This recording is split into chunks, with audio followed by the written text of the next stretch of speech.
ข้าเป็นทหารไทยใหญ่พลัดพรากบ้านเกิดเมืองนอนไม่ใช่การเล่นละครเรียกร้องให้ใครสนใจต้องมาทวงคืนจับปืนอยู่ตามชายแดนลำบากทุกใจเหลือแสนเพื่อดินแดนที่เขาโกงไปก่อนหน้าสงครามญี่ปุ่นไทยใหญ่มีบ้านมี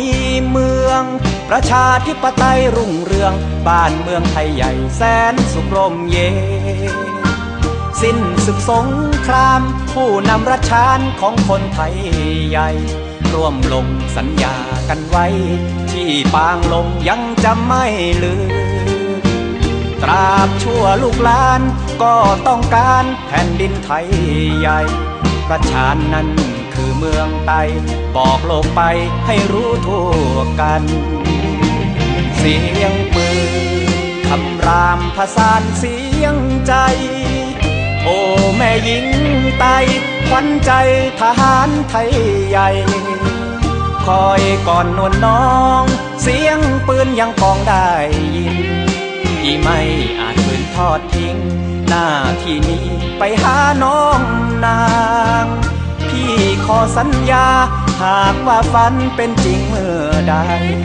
จะกลับไปเช็ดน้ำตาวันนี้ฝากฟ้าดูแลน้องนา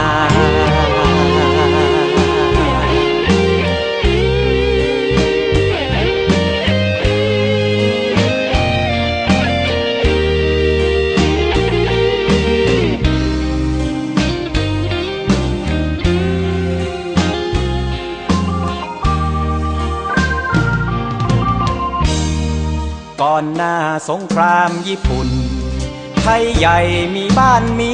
เมืองประชาธิปไตยรุ่งเรืองบ้านเมืองไทยใหญ่แสนสุขร่มเย็น